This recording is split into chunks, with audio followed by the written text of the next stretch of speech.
created media houses in Ghana? Because you ask the right questions.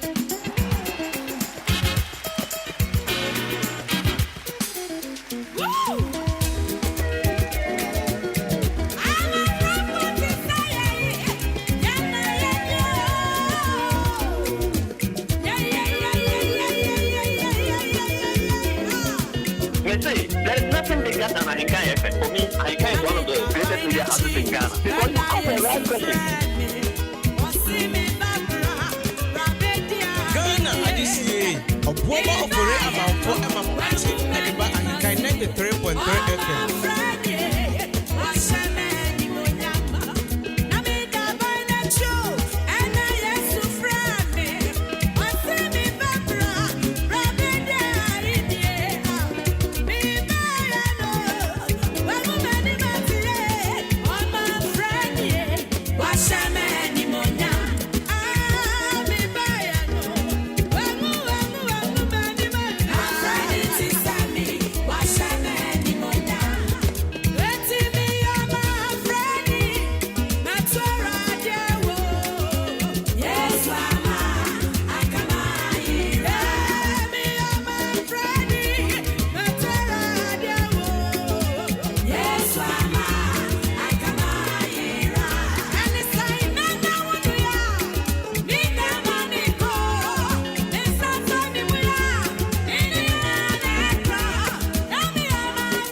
Obuoba Ofori Amanfo, AHENKAN933FM.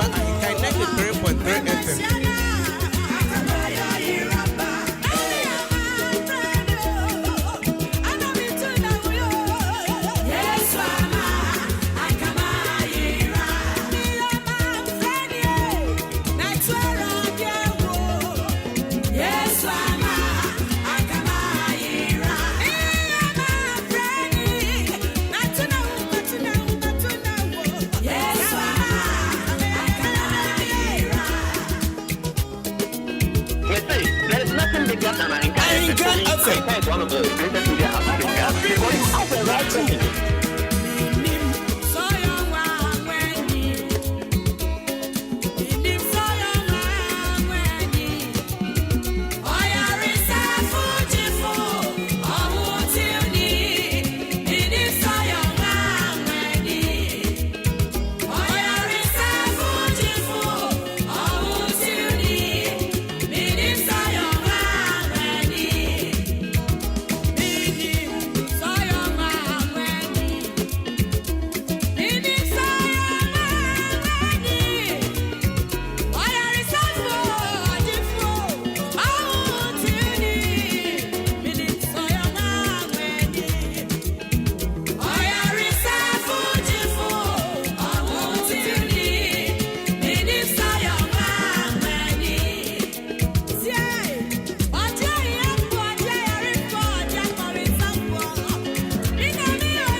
Yeah.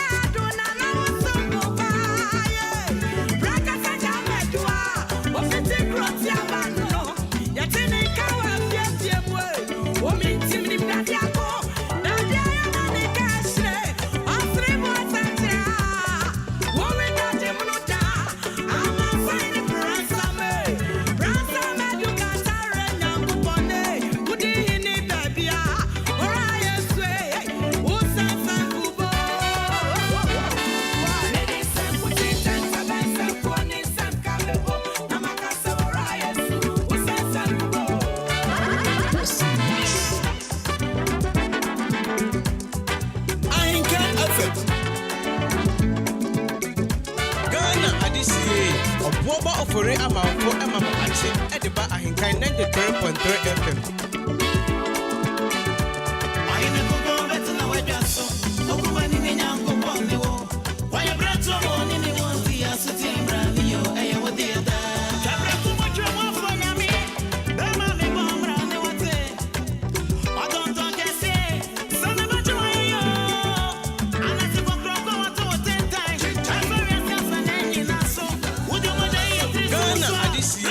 Obuoba Ofori Amanfo Maakye Ediba AHENKAN933FM.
Obuoba Ofori Amanfo Maakye Ediba AHENKAN933FM.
Obuoba Ofori Amanfo Maakye Ediba AHENKAN933FM.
And though I bestow all my goods to feed the poor, and though I give my body to be burned, but have not love, it profits me nothing. 1 Corinthians chapter 13, the verse 3. And though I bestow all my goods to feed the poor, and though I give my body to be burned, but have not love, it profits me nothing. Meye bibibia se womo eye hiafo e kom de womo memmo maduane adi. Oh, me mitimi ton me niam nyina na me de afidi won.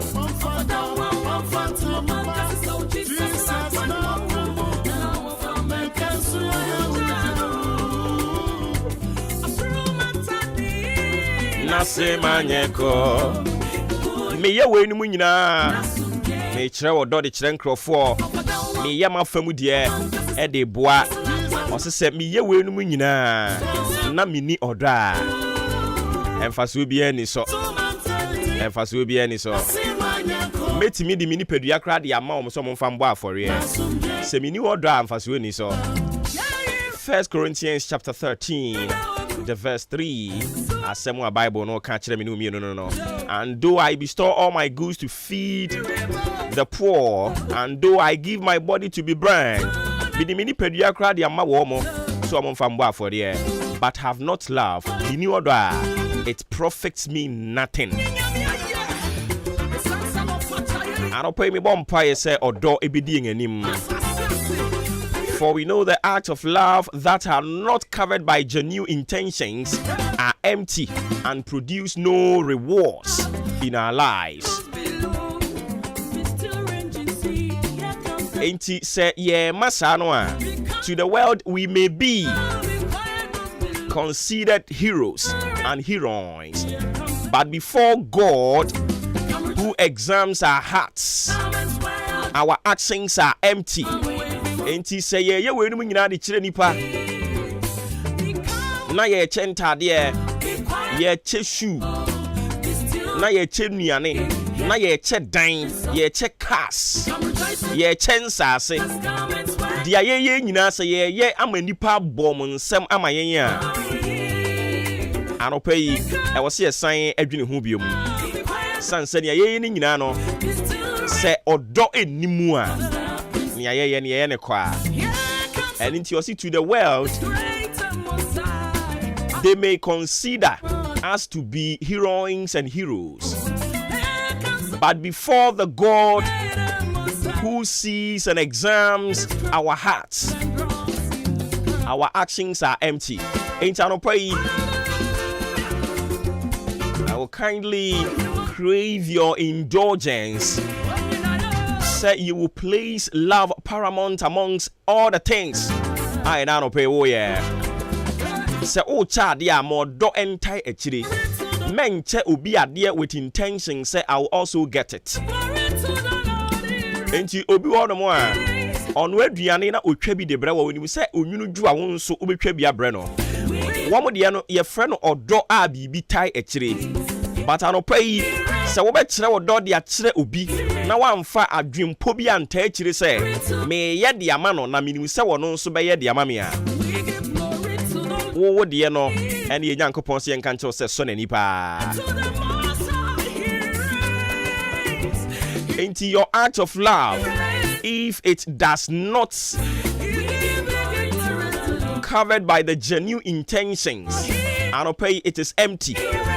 It is empty and it will produce nothing. It will produce nothing. I don't pay me srew.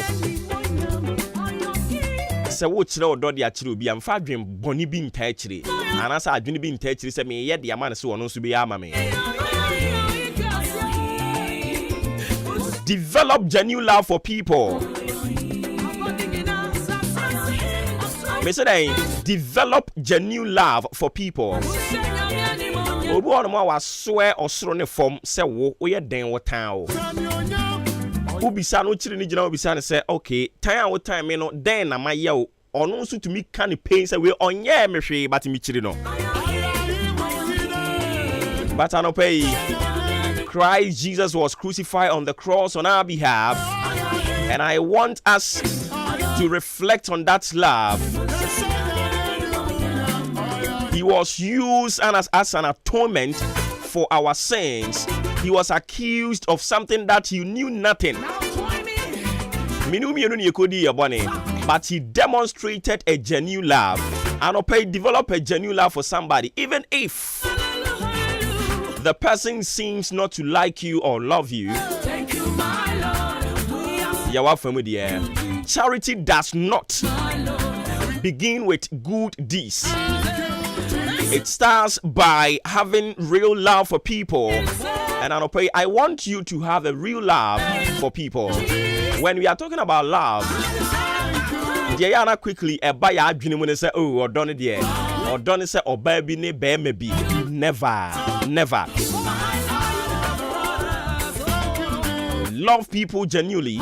Love them for no reason. Because me pewasam said the name ya waya mama but me penasam keke.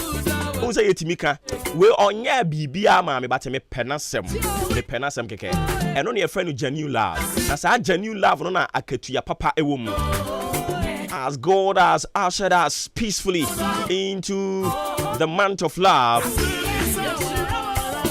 And today happens to be the peak of it. And on this auspicious day, I say, show love genuinely to people, no matter what. Why? Because charity does not begin with a good deeds. It starts by you having a genuine love for people. Real love. Or Unka say, I'm loving you because of this. But you are loving the person because that fellow is a human being just like you. And I watch your daughter. I don't pay my mama chima kwaba mfam raja tumukasa fidie. Your number uno. AHENKAN933FM.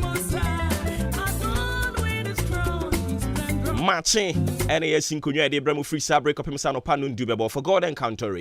On behalf of the solid production team in town, Udi Ainkain Kwame Yaboa, Ajumpahine Kufi Mengsa Kobike Kwame Asante, technician on duty Billy Man. Meeting Obuoba Ofori Amanfo. And I'm praying so yatanas you for God Encounter and come on it does so. Today also happens to be the 14th day of February 2023. And a adofu nyina da. Obi bia or ye lover. You can be a lover of Christ. You can be a lover of Ghana. You can be a lover of a certain political party. You know, you're lovers. It's not necessarily say be a lover or no be the love, you know. But I know pay me pesa ye chere or dono ye cutting across. Me pesa ye limiting say ye done it. It is limited to this. No. Yesu Christo can come Bible and say, for God so loved the world. One can say, for God so loved Kweku. For God so loved a Christopher. For God so loved Abuabu for God so loved Asane. For God so loved of Francia Yiribi. For God so loved us as Sumesiana so Bente. But what's it saying? For God so loved the world that he gave his only begotten son. So whoever believeth in him shall not perish, but have everlasting life. And the page said, who show genuine love, Edichire will be a onyra ongu. Ubenyankwa. Enti wo order sanimwa ifia wutim unimuni penyina nka sente ye ifia wutim emunipa osoro kra wonche awom wamuna wanimu saa. Ye chia wokra obi mpokura ku ne ho a wa chia wo chia wo no sebe ya wo bebie wa nui ageso ede na wo wogi wo wiase madam na ewiase ya hwehwe mu so mo ho nye fe no mo ne mu di saa nsinhunu no se ayimu nyomo mo to ye na no kro ofun ne di nsamfo no na onipa da sani pa nante aduru nchen wa bie nanu madam good morning sister good morning bra good morning twa fichiu umwano na wo be pa na ye na obi abie na no chia na wonye so madam sisa suban o nware ya obeware bato bebre sa suban kokuroko yi hwan fie hwan ba afu afiri fie o da bi oboa ubedwane yen kyerɛ odɔ nkyerɛ yɛn ho enipa kora yɛ den nipa yɛ den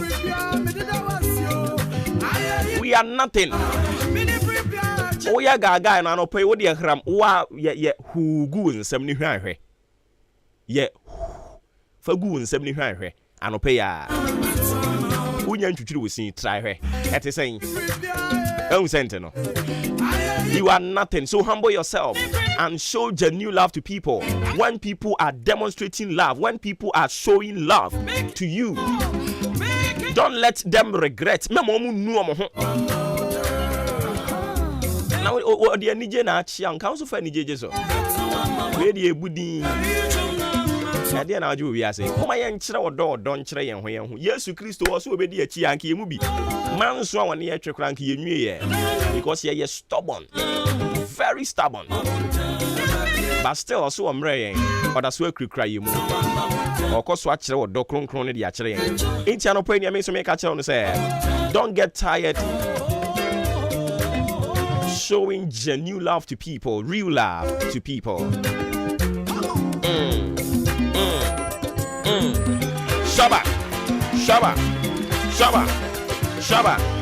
As Christians, as Ghanaians, we must not just do good works. We must do works from a good heart. For what we do for others must come from our hearts. Good deeds should not be publicity stunts, but a genuine desire to love those in need. Yankopon ye obi adoma menne otumi didi anopa awia anwumre. But one thing ade ba ko ewo wiase no so ne say ma me nka nkere o. Se Yankopon ye wadom na obre na ekwan biema wo a. Na utumi fidi wo ho anopa, utumi fidi wo ho awia, utumi fidi wo ho anwumre a. Wanhwe ya ore be fi wo ho. Ebe wadwene say the way you live no. Enipa nyina sa na enipa nyina live. But anopa yi ebia na obi kura pe 5 Ghana cedis pe. Anopa yo. Inti and then you the man the day Makato said then yeah the peak of the love. It's the peak of the love, and we have to sit down and begin to do certain sober reflections on the events are unfolding. Nyankopon ya wadom na sa netie. Se nyame ya wadom na utumi didi anopa wi anwumre. Eya na ye se enipa nyina sa na enipa nyina te. Eya refre eya obonefo no ne ya na odi sa adwuma no. Opese owure firi ho na owure fi bia ofiri ba. Ena no David de oye so smart na ohun ye. Edinti atade ana wode kokohwe ne papa nwan so e wo sare ne so no. David ye na dwen se ontongu. Enti ope da bi no wode sa atade ne ko sen mu. Juma no wodi ni se ni wure ye firi ne ho. O Mary Meki o no monsa o ginani na ni wure ye firi ne ho a quickly no I come back to a dining mu okohwa atade no a na kai ni baabi a no ye den na ofiri ni baabi a Nyankopɔn di na beduru eduru baabi se ne wa bra na nyame ya wadom na waye yie no eya na refiri ba eya o se nipa nyina sa na nipa nyina te hwe eya ko villages ho eya visiting crofo. If it is 10 Ghana cedis o de fama crofo obohunu odom beda na di a kyerɛw obohunu appreciation ani so a mo be kyerɛ di a kyerɛw. Inti odo no aye ka no enye se wo so a niema wuti su bebre e de akwakoche ne yefre no odo no aye ka ne bibi kitu bi abe ye de ama obi a the person is truly in need of something. E wo mu se dipa bonefo ado so ama ene odo no kra wo da na dia na ayem san hyehyew. But don't stop. Me say den don't stop. Yesu wa mre. Se Nyankopon bre ya anke duru baabi enipa di bone a no opese osan atwi nipa bata no ho no enka o mu obi a se mo maso na eden maka mu ntie but or demonstrate a genuine love. A genuine love is what I'm talking about. So the emphasis on genuine love. Eno no kire de kire obi a eno no obi timi ka se no nipa ya wo kra wo kire odo kire ni kra wo mu mpo o se enye hwe. sana ye ni Yesu asetena ne tie o onipa na Nyankopon ehu ye na o kire wo do de kire no ye nipa no still aboni no ye di no e ma Yesu be wu ye da so di sese kura de e na no na me ka kire nkrofo say ade na graduate boni no anyin nti nka boni no e ye nipa nka bo nso obọ wa obeti wanyin mpanimfo wa no saa ne mbɔ ne tie but Yesu omre yen Nyankopɔn omre yen ɛno na ɔda so kurekure mu anɔpɛ wanya ne nyane yen nyinaa ɛse yen sa metoa obra kwantuo ne so no ɛno ne yɛfrɛ no genuine love sɛ wo kyerɛ ɔdɔ de kyerɛ nipa na still onipa ne du bɔne na still a wo se mɛkɔ so akyerɛ wɔdɔ ɛno ne genuine love no ewie mo brɛse ne bisa kɔ ne da mu nyina ma mefa ma na afei yɛmfa de aka ne ntoa so ɔse me nka nkyerɛ sɛ awia anɔpɛ ya awia no eyi ne ti anɔpɛ ya awia no eyi ne ti na ene no ɔkyerɛ sɛ awia no bɛbɔ papa na mmom yɛkɔ anwummerɛ a ɔkyerɛ sɛ puama ntam yɛ ahodoɔ bie no ewie mu bɛdwo ama yɛ nyinaa yɛ ho atimi atɔ yɛn nti anɔpɛ yi puama ntam yɛ ahodoɔ bie no wɔkyerɛ sɛ awia no yi ne ti anɔpɛ ya na mmom prɛmo to awia brɛ mu hɔ no a ɔkyerɛ sɛ awia no bɛyɛ den ɛne nti ya no wahyɛ ne nso nti efiti 7 ya ɛkɔ no awia no yi ne ti ɛne na mu a kopim 12 mu hɔ no na emia ne mu ɛne nti ya na wahyɛ ne nso ɛde ama me na mmom ya yahodo bie no nso apue mantam ha no anɔpɛ ya ɔkyerɛ sɛ nsuo no bɛpetepete kakra ɛne nti ya na wahyɛ ne nso ɛde ama me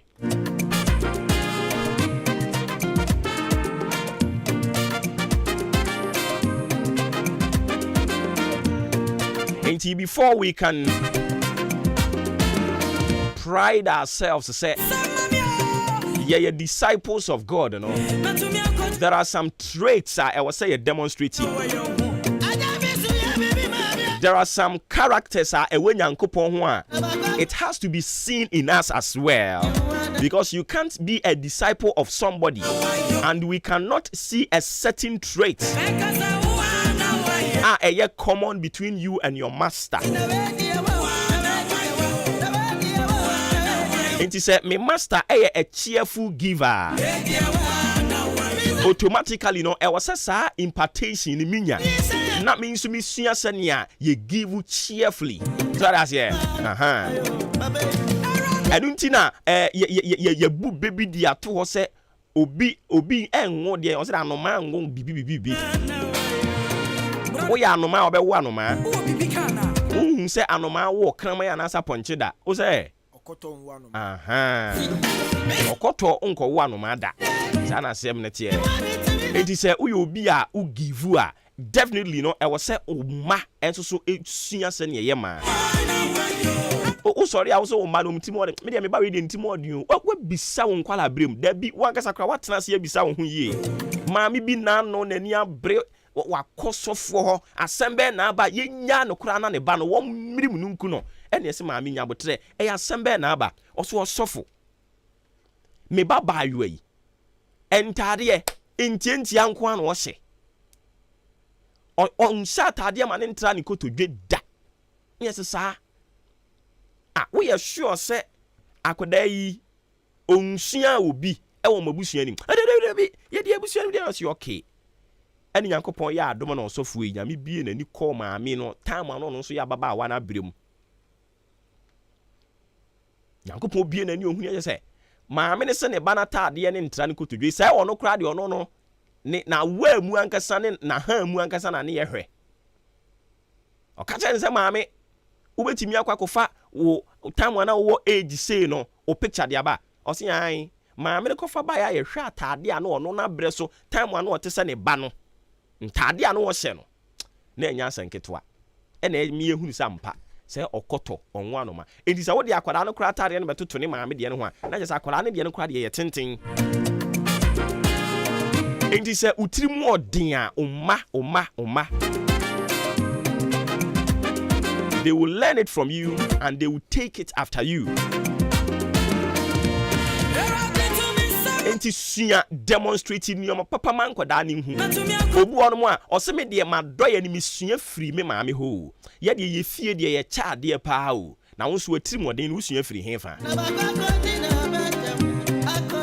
And he said, yeah, preachers say we should be disciples of the kingdom. We should be disciples of God. We should talk to people about the kingdom. And pay number one thing, it is so common as I will call the kingdom of God. It is so easy for you to see. Say obi ema, obi echere odo. And into him to need be more to and say, or say meadow fisa when I would de kind adore me. Meadow win uncle because when I would de can't tell what do. It is a yes, uncle Pompana, yes, some yes, ye Christopher, yes, ye Islam for pardia, and pay yen sia senia yama, yen sia senia ye tre or do genuine love to people. Sraha, yeah, so mu yisraha. Or tre or draw or yard ye. Inti Islam ni be kum na ntwie nyame ampata ono ankasa ne makura nya bi nwe odi ni nyina beche inti then ne ma no enso be sua de free ne ho na o ma baba betoa so anopa yi mesi be a disciple but number one thing I was say clearly we a disciple me hwe wani mu I was say me kai say obo ne bra say Yesu I was say metimi hunu sa ade no okay, kind ba my yeti ase se Kristo achidifo enti wo mu edi Kristo achi anopa yi se obi ye bie lines ni tum se obi mfra the moment obi be kasa no na no nsi no tumi hunu se wei oye NPP ni na no nsi no tumi hunu se wei oye NDC ni adentia wo dai esu ni ban bia uhunu wo NDC anase MPP emu enti Yesu achidifo ne dai esu ne ban bia uhunu wo Kristo emu anopa yi ena ye 14th February na ye se eye a day eye auspicious na ye dey celebrate love no me bisa se onso so edian na wugya mu di ama wo ma edian na wugya mu wo fi ho edian na nkrofo de be kai wo o de ne se eduru sabre ya u change gas no na we ya ba no pa na okọ awia ba ko beba anwumre then you should be remembered for something as yehunu Kristo a was yehunu wo mu enne no enye da ye de bodwaman ni mum enne no eye da ye de kire genuine love de a kire obi no hia taade na wo bia mane bi obi hia nsu amane bi obi hia taade amane bi de obi ahia na say it is in your power to make sure say one make provisions do not hesitate. Do it. Clearly, you belong to the kingdom of God. You are not just a disciple, but you are a true disciple of the kingdom. Erade asum yendo som fama yen. Ne humo bronye kese na omma yen tumi ne ahoden a ebetimi di akire odo. Ye nipa nti to da bi na wo kire obi odo na o yanche ne ho kire wa na wabamu ye abu. But erade nhye wodin na onye kese mfama wo. Onti nanimu nkire wo. Hwe odi ane so bekoso aye wa famu de we jade aka ama no we ye nyankopon we oba nyankopon ne onkronkron nyankopon eyire so kire so seden ongu animu ase oya adumura obehwe wo so ye the sports to aso omu wi a ye de aka nyina esan aka ho e de ama wo. This is the moment we're waiting for. Ladies and gentlemen, it's sports time.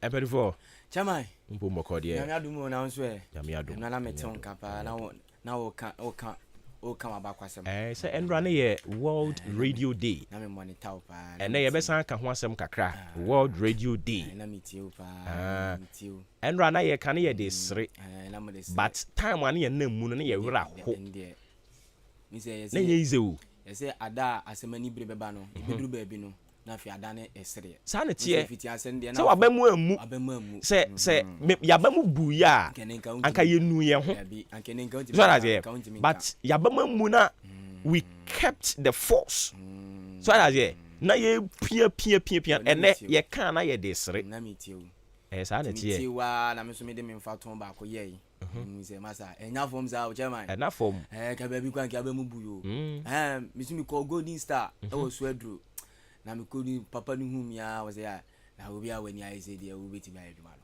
chama e wa bela a me ko bi na me ko ti lazim si e ra ti be yi easy. But and the month of love and then you drew the peak in Ankasankasa. 14 February. You better the radio no and easy, but Yankopon Ikra wise. Yes, and they a vows day. And then go for the phone so that I said, "More than microphones." We are just chocolate. See, I don't pay. Yeah, you. This is no. As I said, compose which chocolate. Wow. Oh, and I make I say, "Ayo do, you can't do no." Well, as soon as we be at an assembly, and you send me coaching for chocolate. And send a January shall see or chocolate. Because I'm good and I'm going to chocolate. Come just on because I'm hungry. Oh, say. And then we won't eat. Go for those who go for those. It's a chocolate day, Charlie. And then so say vows day. Chocolate. It's the end. Don't say yeah. Tenere kwache de o manso. Yeah, called Briefaland Hotel. And then no, ebe say you come pam. E wo Briefaland. Manso for so medium chocolate wo. And Obuoba be chocolate wo. Me pacho. Chocolate dey fifi bu afo na chocolate. Me chocolate. You want to ask oh, Jerry. Into mama, maybe. If you both in a chocolate, one day you more Ghana cocoa ball.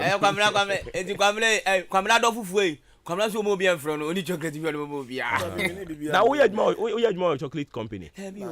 I may just say, open chocolate, dear, 50 bois for more. Tell us, oh, no, we had more Ghana cocoa ball. What's why they are? Chocolate, they between to be. Oh, Debbie. Imagine I said, what can you? Chocolate, dear. Oh, call Urastobia. Stastobia, you come back traffic. Can't walk out. So I'm traffic, and I'll call overhead the crowd in the I'm sure some come out crab. But chocolate, no boy, Dean. The same is a 14. I dare you, Ghana, cocoa in your Ghana. Obiama will be born on your muscles, so be a more about a bomb trumpet. It is Obian to be a more to be dinner. But I'm not saying that I ending. Was I then? And I'm not saying that do I go. I catch it all. I saw a beam. Last month, I'm home, major them cry. That was it. Hey, Papa, because you do not, that's what we have said that name say be on one diabetes. Dano, me na me call, say somewhere 5th January, 6 in the morning, na me call, Kaswa, me drew on na. But Juma, and that's all, baby. I wanna judge them cramp or more, a bonum. 2 teams to be fine. Oh, I see. But a good and a year, finish a chedia money. A good and you don't agree. And a crama, the albony ding. I think or back cry from also. Man, back, you know, a morning show or honor. A bar, a ya cry FM cry. Yeah. Agree. I Pagos in them case in the bar. But now I check once I started 100 and buy just recently. And last month, I'm teaching about test. Almost about test the beam. And you dad was saying about test with the same name. And you dad. It was why I know your head out. Say also call Mark Radio. There be many crew, many chant more baby full. Muya baby full. And on my baby Mark Radio, no. Let me call them. I say also babo on. I'm okay. Say Abraham Jamie. I said we do be on the Shabres as you say no. Eh seriously. Baby I be a rock of ho. See say chanting mo almost you call Oba Pause Oba Tampa yeah. Oba Pa. Omu nyina call Oba Tampa. I don't know see me chia. Oh Chanty Mickey the double mouse there. Oh where are they?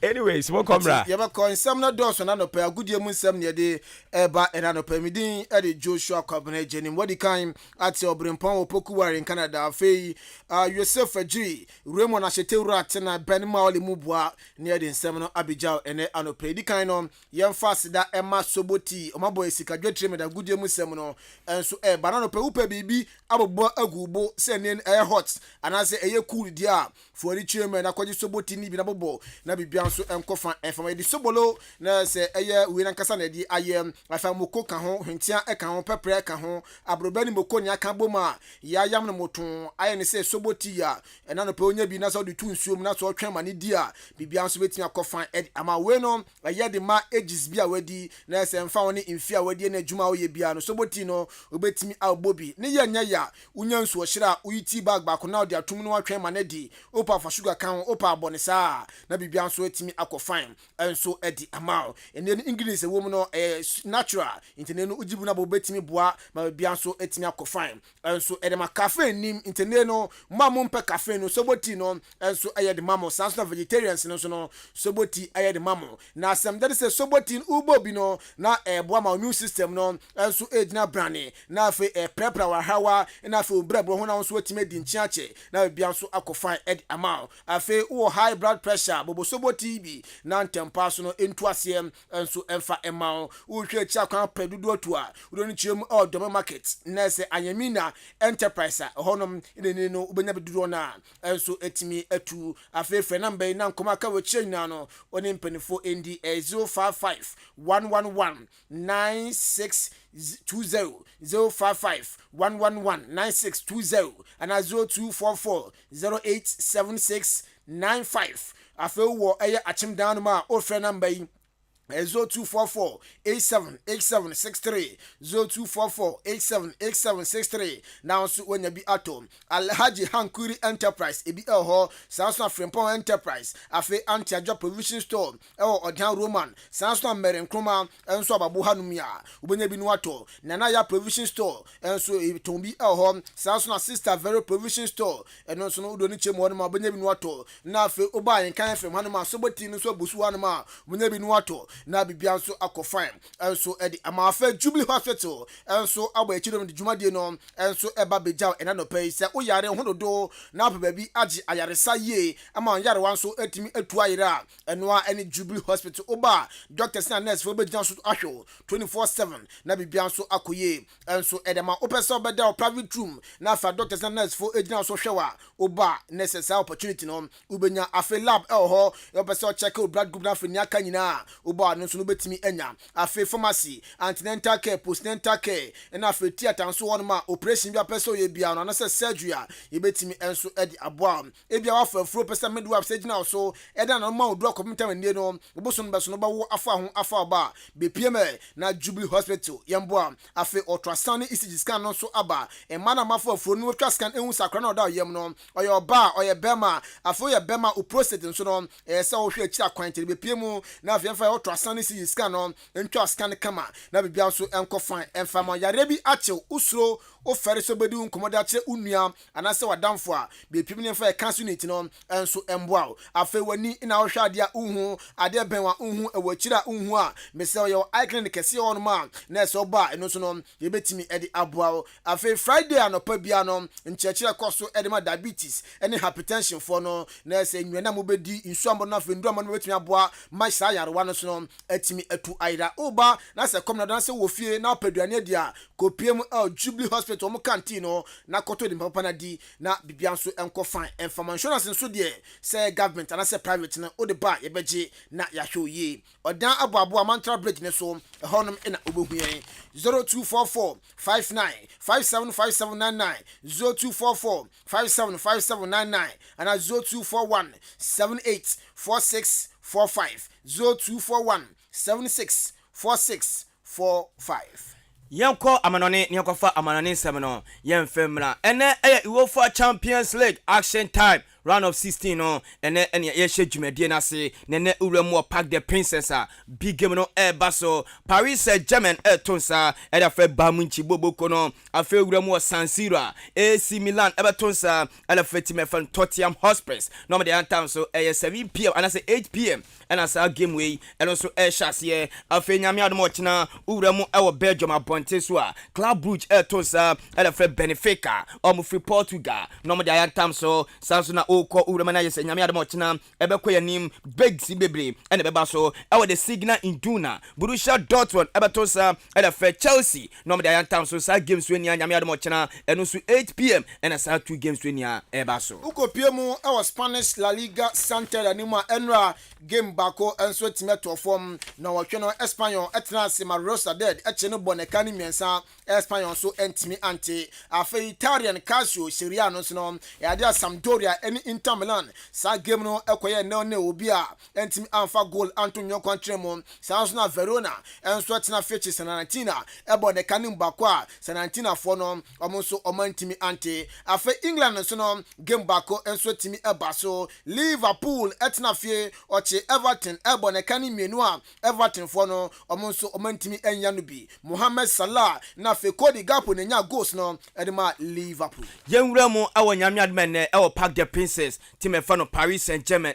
tonsa edefa team e fa no Bayern no mu dia boom ne papa e fa na is Julian Legisman woni papa e fa no Christopher Gaiti game no enya samketo na de di kan ya branch o ye defender edema Paris Saint-Germain Marquinhos unsa branch no enu na bibia so atimi akotote wa stand contract no edema Paris Saint-Germain to 2027 enti Marquinhos ge otem asia kan edema PSG boboko no na nanim sa branch fa ni Kylian Mbappe na nkofo keka branch no bebo omo branch no omo na no papa fa ni Christopher Gaiti enu squad a odi pie mu ede etie time fa ni Bayern no branch fa ni Kylian Mbappe enso atimi aka squad no ho enyo no ko a Lionel Messi onum se PSG versus Monaco Lionel Messi entimi amo na so me no ka se papa fa ni Christopher Gaiti or the branch fa Messi aka squad no ho na de metiti de free France se wan hwa branch fa Mbappe no ebi obebam second half bi abebo ebi abe 30 minutes bi eno se Felisa e free Paris Saint-Germain camp oba yadi musama no yadi amamo jempie mu Real Madrid bobo kono mu reporter ifu anum eba ne se omonso omohwe omanim ono ma ase nyoma nhyeda enkoye enfa Madrid bobo kono inte yadi asama ombe wuremu Tottenham Hotspur Abrantene Richarlison no omonso Abrantene mo hwe ne ball na obo no be pie mu Madrid a ebetina abo ne ye pa Tottenham no wona nkasa no onya more games embo inte ha Abrantene no inte Madrid fo se omo kopie mu Tottenham no go fa Abrantene Richarlison be pie mu na bibia enso timi akofine enso edi amano afanyo no nko a osi Richarlison de no se efaya de a ombesen Remo Juve na fe Dusan Vlahovic no go fa na be pie mu na bibia enso timi akofine da ma Real Madrid bobuku yenwura mu Colombia unu se under 20 na just tournament bi ekoso Colombia na unu se papa ya fan tomboli na na ni tete ho uwura mu enso Brazil under 20 na is a team na am captain ya fra Branton Andros Santos me no kase de ndra Chelsea for team assign a Branton ne Branton free Colombia no attach it down enso our London na for baba sign edama Chelsea ti Chelsea de still no omugusu eto na nyame mo Chelsea omni Borussia Dortmund enable the Signal Iduna Champions League no na me no kase Dortmund for team confirm sa Branton for na is Yusuf Mokoku Branton akopra 1 month eti nyame ademo chena Yusuf Mokoku otimi mo game ni bi enfema team fan Dortmund against Chelsea yadi musama no yadi amamo Barcelona defender ni din ade Ronald Araujo Abrantene akasa oso no de ohwe Leo Messi bola obo PSG Abrantene ono de nanka nipem de nanka Barca mpanifo nsa ne Abrantene enkasa no nsa return back to Barca na bebia nso enko fine fama no osi two players o pese Barca esan won enso Abrantene Leo Messi na afe Rodrigo Bentancur onso si akan Tottenham Hotspur no osi sam na ntimi no beka Barca boboko no obetimi aboa na bebia nso etima koye ere ama Barca boboko yenwura mo Anfield ni ani komo eno papa e fa Jurgen Klopp ene ni team no etimi mastermind day etimi chit office Everton etimi bom economy no ema Everton etimi afa ball Antwerp na onu se papa e fa Jurgen Klopp join EPL no as a manager edema Liverpool no endra eno bono na se ni to obono 414 games eno papa no 250 wins eno papa e fa Jurgen Klopp winner onyade ti Everton no be ka ho se Jurgen Klopp 250 wins ena je so no so etimi awini edema Liverpool boboko no na me no kase Barca woni plan na mafa yesi Barca for akache papa e fa no na is Joseph Pep Guardiola se be ya on free Man City boboko no se koba se Joseph Pep Guardiola free City pe Barcelona ebenya kwanya no enso etimi asan abrante fa na is Julian Alvarez woni abrante fa na is Wadri na is two players we etwa be sia kan edema Barca je se Barca omutete suma se enso eni papa fa Joseph Pep Guardiola edi kobo se ni manima ya on free City team num na afra kwanya meda no mutimi san City players ni bi heavyweight championship bout bako enchebeba so nanka 29th April ena sa bout no penifo de shaye Tyson Fury na Fabrantia ne Alexander Usyk na report yes kan say Usyk on shutdown committee to sa bout ne sa penifo kwa person mu na so no tete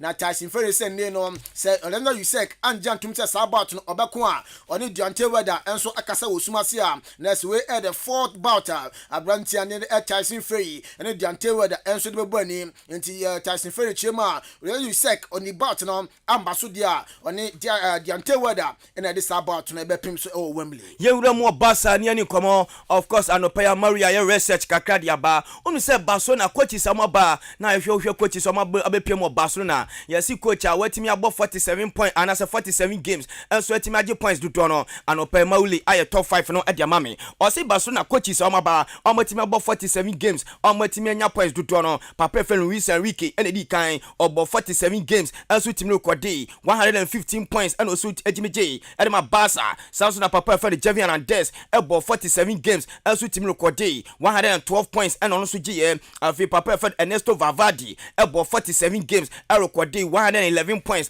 and also team Nyaye Joseph Pep Guardiola and so and also about 47 games and also team record 110 points into way a research and pay Mauli na say coach so amaba Barca 47 games so boy and a few points dudu amunya no and no pay dimu sem no ye de amawo no pay upa fridge ato upa shelves and I say in chillers na to and I say one ebia we be shopping mall bi we be supermarket bi upa air sales desk ato ade wo so a fo ani chiremu WAS Bioengineering Ghana Limited na fe yambo a wo hwe kira kwan a ye wo amasama ye ne Ejapia depot no na eben wo pe eno ma no ne bo form se obeto a na se ebeche ache sa na sto ne guso ebo djuma enso edima na bibia so ekọ fine fe number na no mpanifo ending komo 0596 318 686 0596 318 686 and 0509 994 592 0509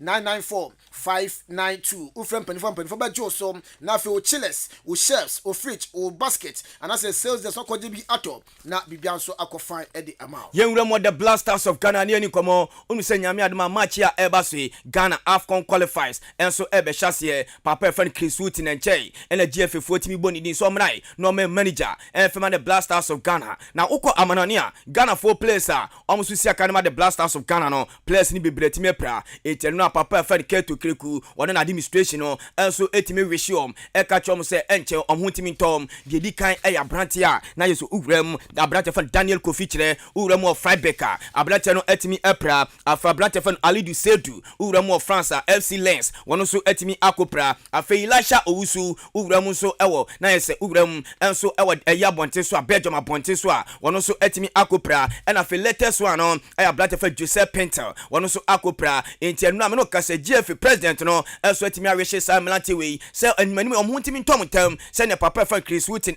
ton side frame Mlante a nyame adoma match AFCON qualifiers no amba bejemu edema the blasters of Ghana ye betimi hu sa Mlante we a anopedi mu nsem no ye de amamo yogusu ejina Black Stars man chaye ena se na edikan ka kire no mpanifo eba pa ndani Chris Wooten din se amba ba head coach and for the senior most national soccer team Black Stars of Ghana we amene assistant coach and so the Black Stars Masu Didi Dramani and so akasa ede afa Chris Wooten appointment a mpanifo ayi no se ndi no ombedi anim na ombe take Black Stars bi bia so ntime nko enfama no o se Branten se wo hwe na so a complete person afa or good experience afa or huge mentality ni human centered personality no so no o soro pa afa so ni nipa enso e connect inti sa eya appointment a GF ayi Masudi Dramani se eya de papa na GFA omo aye complete person with good experience, with huge maturity. So when I talk about huge maturity, then it means you know that his experience and his knowledge in the game both together makes him a more mature. And he's a human-centered person. He connects people a lot. And a person who connects people a lot tells you that he's somebody who really stands out for the development. I'll show you his pictures. He came here. I just told him, look, there's something good to come in our environment so that you understand what a right to dream is all about. And then he came. I sent for him. He came.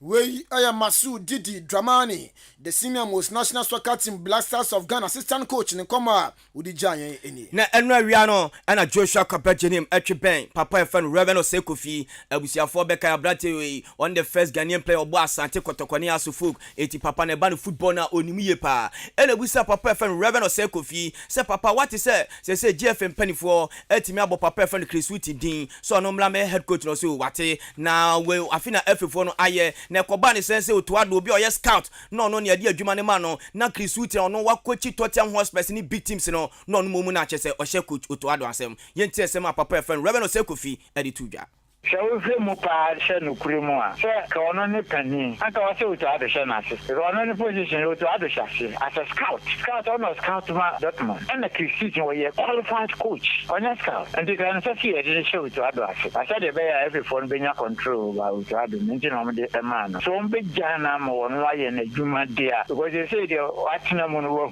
boys no ya on be timi aye ne de o mun timi nya na who is a good coach is a obaba player no yeah onimo no polish amano the only no so no watch na manare that is a good coach obi are qualified for British football no so no and you know I'm say the whole world is the best no obi obetimi a ball for Britain be a country be any the whole world according to me ball that's the way you coach Britain hey and the Christian there so one man kwan amana man dia so watena mu am qualified so no ne ko work up one day on to as a technical director na technical director and the coach, there is no difference. And you bet me, so be Jano Amana. Enti Papa Efan Reverend Osekofi sisi betime jai Chrisa obetime abadwuma John Eduafo and so head coach Shadima Chimdan Kotoko Royals ono so akasa nanoada omni Kawila edi abani Ghana Premier League no match day 17 Kugo ena koye Edma Kotoko Royals also no dey still na ogidie into eni Kotoko Royals supporters nyina all hope is not lost or see hope no dey bebre na ho bibia enso ense bibia ensiye no so ogidie se Kotoko Royals enso betimi abanso back head coach Edma Kotoko Royals John Eduafo. Hope ahead that all hope is not lost. Definitely, as I keep on saying that Kotoko Royals will bounce back.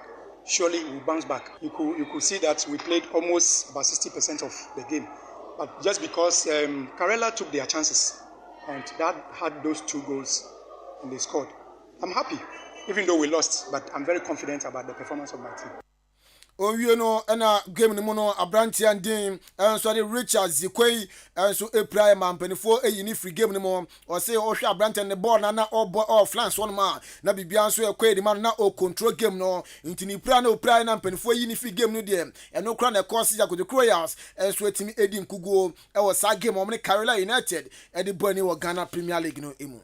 Yeah, sure, because he was holding the flanks very well and he was the one that equalized the goal for us, and so his exits, we felt his exits out of the game, and so he contributed to our loss because he was contributing positively as far as the game is concerned. So when he went out, the replacement wasn't the effective as he was in.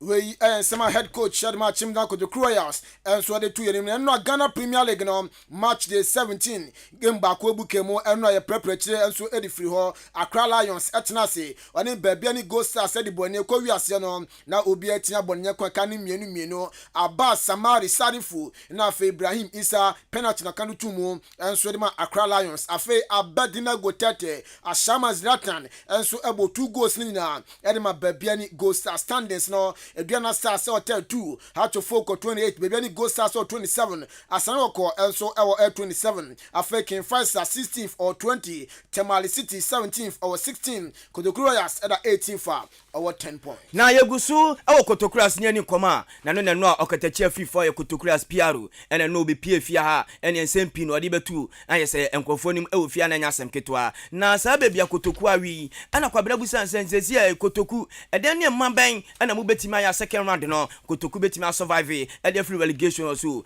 ade ba ko pene betima asi se Kotoko be free Cape Coast Sports Stadium abisia kan e wo Odan Sports Stadium baby ya dasisi yi si ebetimi atene tins arana e Odan Sports Stadium so Odan Sports Stadium amemu a e be den Cape Coast moyen enti we need to change the environment but me try say share Kotoku fixtures. Yes, second round first home match everyone is against Dreams FC. And see a cock boss our game no ever the war. And you see the ball natural Dreams for. They are on their comfort zone in the first place. Kotoko krada akwa kokoji tui. So who trust D now hear the great analysis at Cape Coast. Or the support bees. And no me kutia ya mo Cape Coast. I just said team ya me bobo Cape Coast. Cape Coast ni free team ni mo. Woman mu yen road ye tia yen. Woman mu bon pai boni bo tia yen. Masa ye be do be sorry wo Cape Coast stadium no. Enioma etwa stadium ni ho ahia. Yentumi nka ni nyina wa. I'm not saying this because of baby akotokuda. Me mpeso obi abeji ba no esi body. Enti Kotokurias Piaro o Katache FIFA na Asante Kotoko defender Mohamed Alassa enu no timi touch it down e Kumasi ono so etima join Kotoko training no nyame aduma weekend Mohamed Alassa ebebo game ni bi edema Kumasi Asante Kotoko a yedi munsam no yedi amawo yakọ na so Christian Achutwa Sam odo ni chimu monitor air story say ba GBC reporters are branching the hunu but still na say yen share down so enim baby a na chira kwan e wosisi a na reporter everybody say rescue team na so mo hwe na free renaissance building na edwiri gu ye no o ma hwa pepre chire eyi nipa na free mu no reporter nsa kan say o mo so mbeja adwuma ye na o mo je adwuma ye a o mo so the mining company bi na eba na mining company no mo ba no o the terminal cameras aba na terminal cameras no mo de ba no o the rusas na say akwase pan wu say nde no o nya 3 different sound e wase we say nipa na ebi ewu ebi tiase ebi nso bre pa eduntin reporter e ba ne say the mining company ene ne no omo edekɔto adwuma no so na afa nipa aka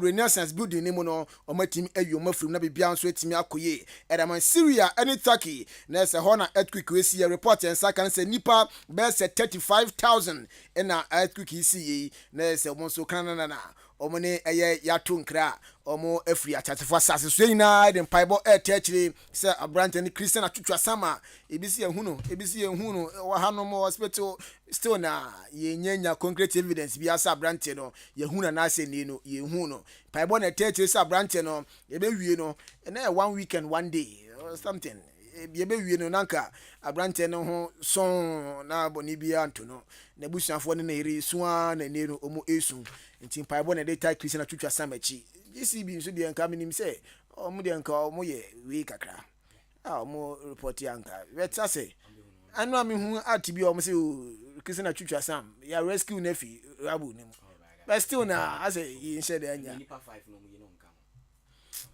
yen fancy na captain in the morning Obuoba Ofori Amanfo emfa morning show no ento asumidin de Joshua Kwabene Jenim Yosef Fajiri ebuaye sounds now te obrempon poku wari enka afa uremo na chete ru atene ben mawle muso boy de nsem no ebijao captain in the morning Obuoba Ofori Amanfo over to you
Arise.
Ghana Adisie Obuoba Ofori Amanfo Emamo Ache Ediba AHENKAN933FM FM.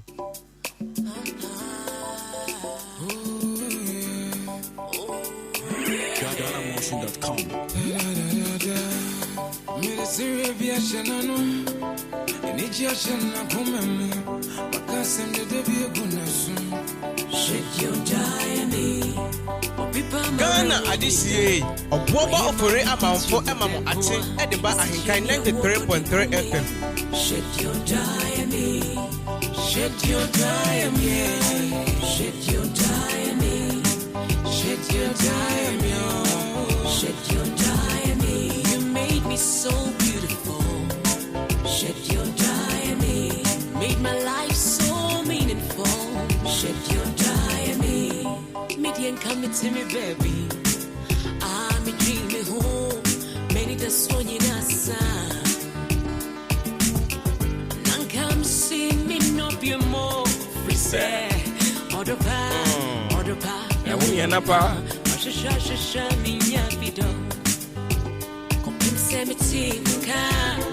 Adisie Obuoba Ofori Amanfo Emamo Ache Ediba AHENKAN933FM FM. Okay, you're called into the world of sports. Yeah, Yasan Babak. Simano Ediasan Enum. 35 minutes into 7 a.m. Shannon song for my matching. And only Jumedi and Dean.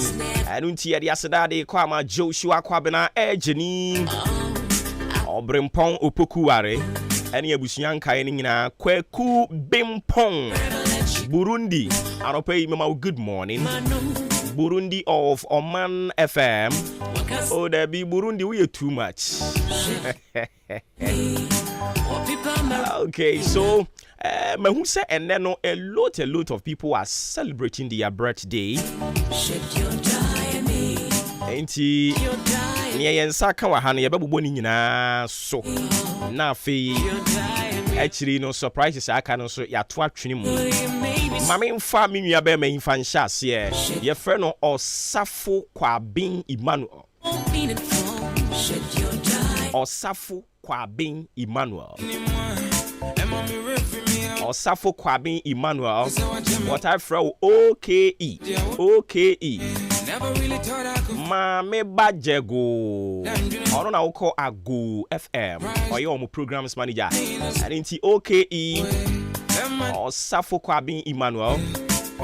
It's your birthday today. A glorious happy birthday going out to you. Live long and prosper. Have a good one there. OKE of Ago FM. Oh, Charlie, we are too much.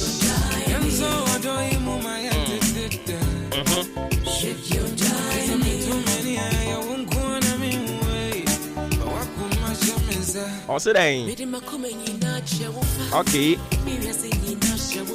It sounds so why then. I didn't see then. Hey. I don't see then.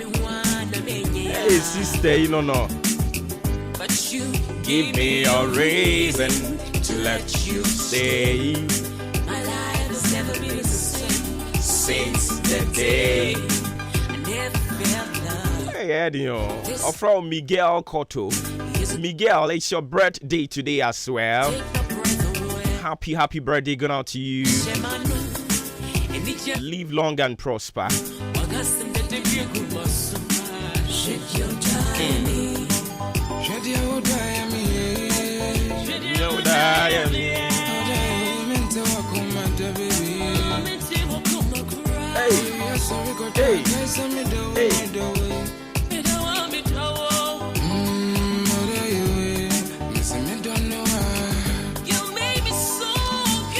And also from here, how much bro for Tintin? Let me try and read it. So it says, to our beautiful princess Runel Inshra L. France of Rising Soul School, You make us feel like the luckiest parents in the world. We are so blessed to see you celebrate your 6th birthday. May you continually increase in wisdom and in stature and in favor with God and man. We love you dearly, baby girl. From your parents, Pastor and Mrs. France, Tema Gulf City. Hey! Mama find you into it today. Na me kind bro for no much buy na me dey say mutimi birthday no mutimi di romances ti ha. Enti you see to our beautiful princess Ronelle Israel France of Rising Soul School. You make us feel like the luckiest parents in the world. We are so blessed to see you celebrate your 6th birthday. May you continually increase in wisdom and in stature and in favor with man and God. We love you dearly, baby girl. From your parents, Pastor and Mrs. France, Tema Gulf City. And I'm with the message we edit free by. So a glorious happy birthday going out to you, Ronelle Israel France of Rising Soul School. Live long and prosper. From your parents, Pastor and Mrs. France, Tema Gulf City. Hey.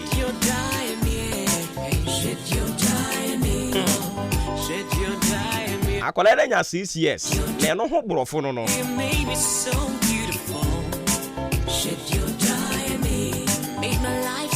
Ukunu kredi ne birthday. Antro one word the cry one antro. Yeah. I call that 6 years. So today is your birthday as well. Ofro Maswell Abuaje, aka DJ Stainless.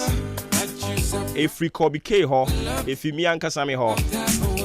We are wishing you the very best of life as you celebrate your birthday today. Live long and prosper.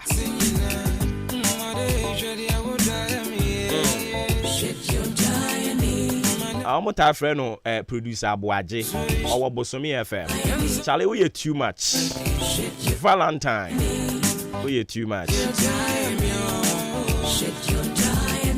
Mami fa oda chintin to us once listen it doso and then crofo edu on birthday ne doso. Enti mi wie oda chintin na ne de aka ne de aka ho me was surprise ke sie bi nso I was a me de ma mini pa bi. Anopa yi oda chinti obra kwantu afutuo ni adesua ye nyina ye de nam.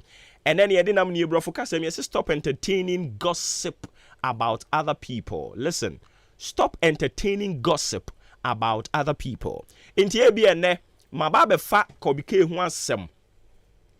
And I may can't tell who Kobike what to say, and I may run a home midi conconsan edit chiro fan. May can a home some of the chiro. Wa woo tea no tea.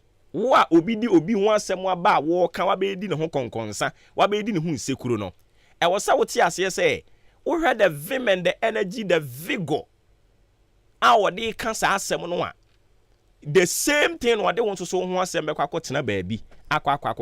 And inti yes with that inti stop entertaining gossip about other people. Stop entertaining gossip about other people. Inti obia ba. And I'm saying ya one year can 170. We be wasum na wutie. Ah, sa? And I wo je ho. Eh, sa no tie. Oh, there be any panye. He. En so sa nkrofo no so. Akonkonsafo. En so mo so. O so akonkonsafo so a de bia benya problem. Because they be a okay ni party boom. No ababe ka Kobike ho asem de akere wo. O free onchen a no wako Kobike ho na wako ka won so ho asem de akere no. O free a no aduru ha. Anope yese wo da chinti. Men so saafo no so. Okonkonsa ni bi ba ho no odi obi ho asem ba. Onya ma so a wo se ye. Unimu no koka kere no. Onya ma so a so okay me de ne wo ka ni nyina metie na emom mekoka kere no. Maninya we se me nya wa beka che me nyina mate but me koka kire onipa no enso so okonkonsani so sanse okonkonsani wetimi amasam kese ato woda chinti stop entertaining gossip about other people erade nke ho na omwaye woda chinti ye mfanya adwuma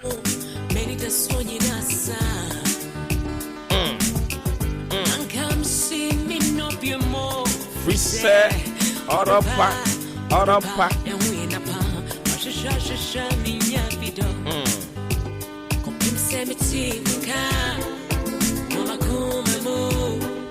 Auntie, my big auntie is celebrating a birthday today. Let's put a surprise to her. Big auntie. Mabi. If my friend Mami B, if it's a Mabi. Mrs. Equia a free. And then I would like to see. See, we are going to put a surprise. I would never ever let you go. I would never ever let you go. All the serious man, and it's just a macumem.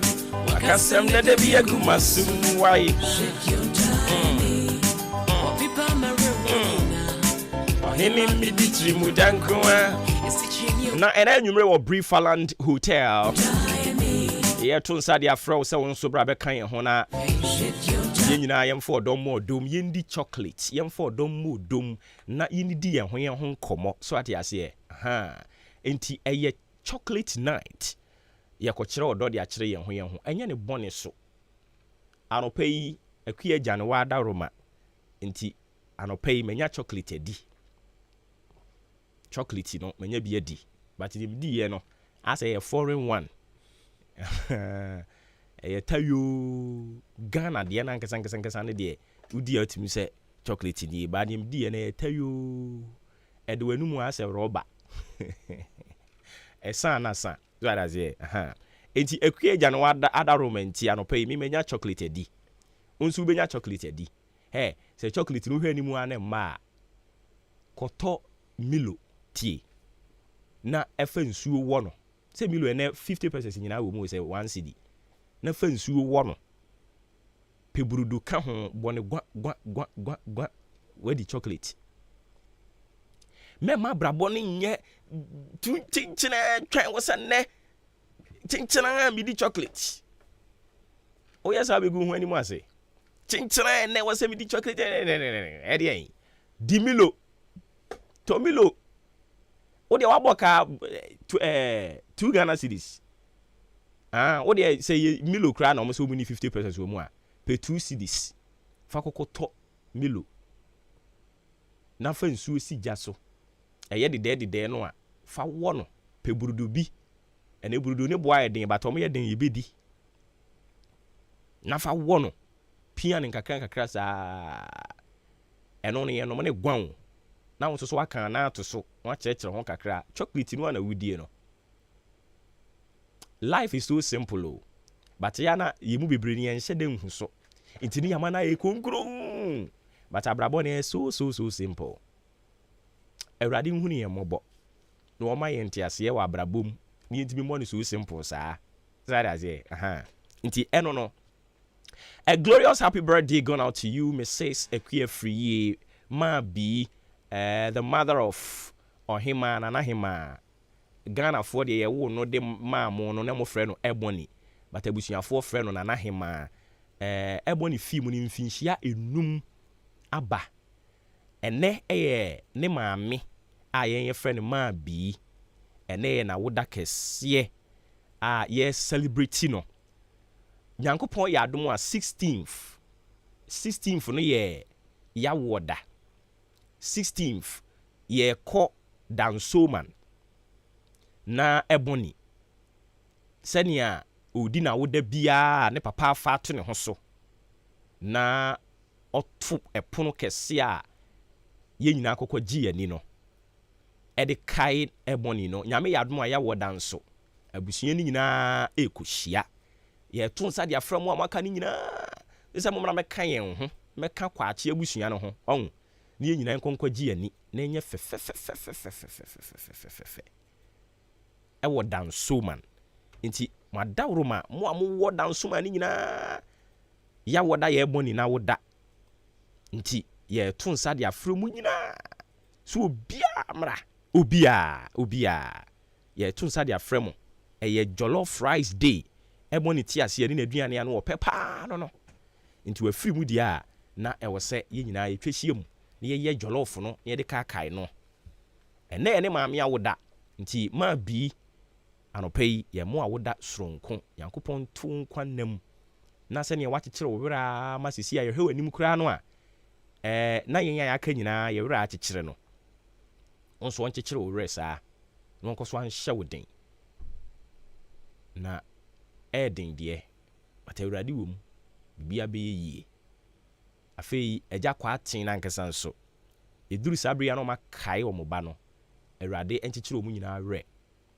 na sɛneɛ wapepapepa aniwa mu nisuo a bɛpem saa bere yi no yɛnkɔ so anyina mu saa awurade nka yɛn ho ɛne yɛ adɔfoɔ da nti ɛnwɔ sɛ yɛsɛ da no but yɛto nsa frɛ wo sɛ nyame yɛ adom a 16th this month na kyɛ sɛ yɛwɔ da yi a ɛyɛ nanahema ɛbɔne na woda na woda no yɛyɛ jollof rice party kɛseɛ ɛwɔ dansoman afe atwa mu yɛyɛyɛ afe wei nso so yɛbɛyɛ nti ya no ahyɛ ne nso ɛbra so yɛkɔ akɔfa da wubɔ nkrataa no de aba but Ministry of Finance ɛde krataa apie dwa sese ya bɛsɛ 5 minutes ago ɛna Ministry of Finance ɔmo de wɔn krataa ɛde apie dwa na krataa no nyinaa ɛfa domestic debt exchange program no ɛho me nuanom yɛ atena ase deɛ yɛbɛkenkan ɔborɔfo kasa mu na ɔmo nso so de aba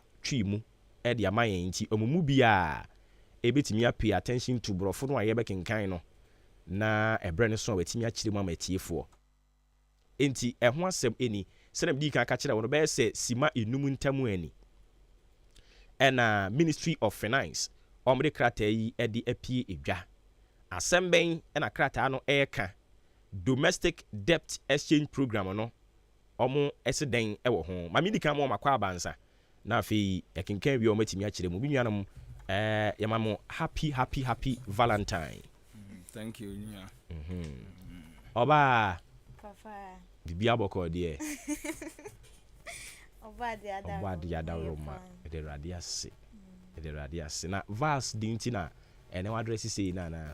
Ana wo de wo address ya no no. We got also on shata ade bi mpokura na obi akai se na vas day.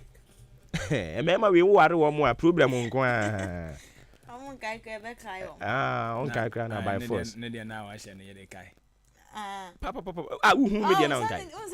White room red across. So what you say? Men kind of ayisa. I was a woman ayi kakra flavor kakra bam. Nti eye red kakra. White bean so kakra. And I can't be him. And I say green kakra. So what you say?